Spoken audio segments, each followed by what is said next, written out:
Today's episode of Voiced is from Pro Revenge by the Music Fella and is about a cunning homeowner who discovers an all-too-entitled neighbor siphoning water from his supply. What clever plan did he devise to teach this neighbor a lesson? Subscribe if you enjoy. I live in Asia and just purchased a new house. Now, the previous owners were family friends who needed cash urgently and haven't been living in my country for nearly 3 years.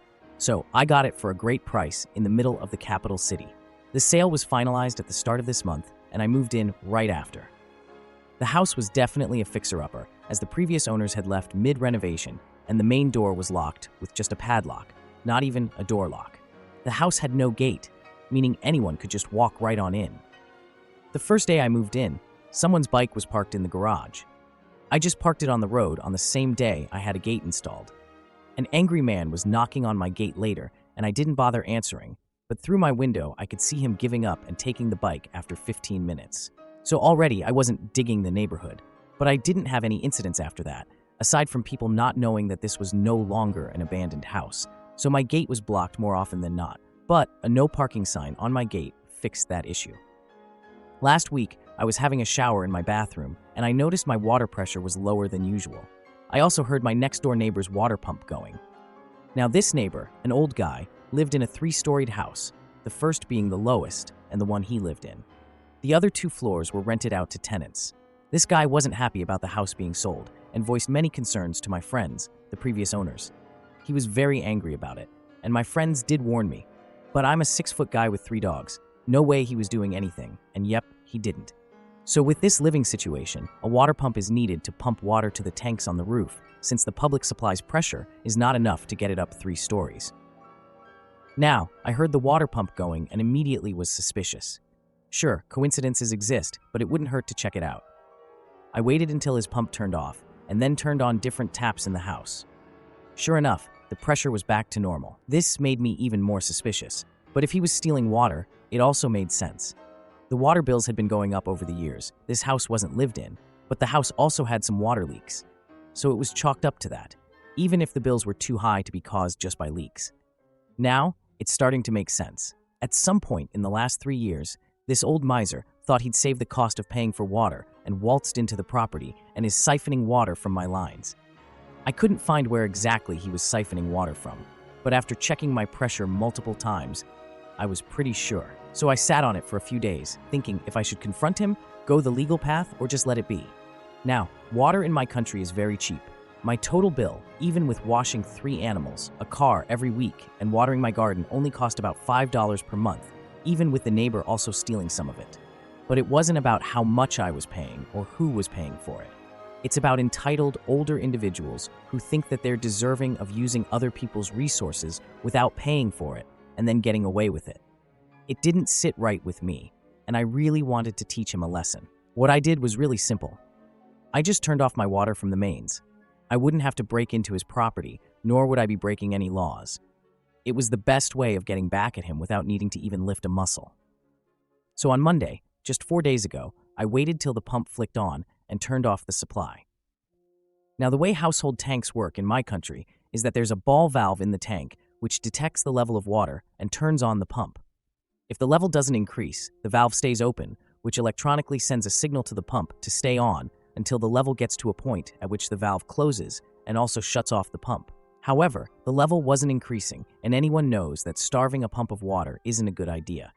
This way, my expectation was that I would burn out his pump and cause issues with his tenants. What I didn't account for is that his pump running constantly would mess up the fuses by constantly drawing power overnight and absolutely destroy his wiring. If he decided to upgrade his household wiring to a more modern standard, this would have been prevented. This house clearly still had 1990s-era wiring. At around 3 a.m., I heard all residents in the house waking up and talking in hushed voices about why just their house in the neighborhood doesn't have power or water. I found out about the power part because the tenants devolved into shouting at their landlord. Our tenant protection laws are very important, and power and water are classified as essential even on a state level. Cutting those services is grounds for lawsuits, unless due to weather or some other unavoidable reason. In this case, the landlord is responsible for keeping the house wiring up to date and in good condition, alongside the supply of water. So the tenants were not happy and one of them immediately moved out 2 days later when it was informed that water and power would not be returning the very same day this happened. Both tenants in the 2 floors lodged a complaint with the police, and if a person is in clear breach of laws, the police have the authority to fine or penalize the person without a court judgment. It can be challenged in court if the person thinks that they were unfairly penalized, but they still have to pay the fines and will only be refunded if and when the court finds the fines unlawful. So now, the landlord lost both tenants and has to pay a fine of $500, which is a lot of money in our country. He also has to refund the security deposits of both tenants and cannot rent out until both issues are fixed, which will cost him more money. As of right now, he is moving out on Sunday to his daughter's place since he cannot afford to live alone. The tenants were his only source of income, and he is a retired mechanic, so he has no other income. He did find out why the motor kept drawing power, overloaded the wiring, and burned out.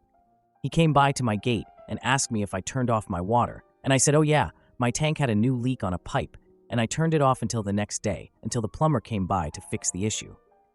Y'all, the look on his face. He kept a straight one, but I just knew he was holding back. He just said, oh, okay, and went back inside. Not sure if he knows I know, but I don't care, because he can't do anything. I'm getting a plumber down next week to correct my plumbing and remove any pipes that leave my property. So I got rid of my water issue and a neighbor who could potentially be a nuisance by simply flicking a tap off. 2 birds, 1 stone, I'd say. WW, this story is a wild ride from start to finish. It's like a modern-day Robin Hood tale, but instead of stealing from the rich to give to the poor, it's all about giving a lesson to the neighbor who thought he could take advantage of someone new in town. It's fascinating how one small action, like turning off a tap, can lead to such major repercussions. I mean, talk about karma striking hard. This guy thought he could get away with it, but who knew the power of DIY justice would slam the door right in his face? So, what do you think about this twist of fate? Is there a line that should never be crossed when it comes to neighborly disputes? Let me know your thoughts below. Thank you for listening to today's episode of Voiced. If you enjoy daily, high-quality stories, please like and subscribe to show your support.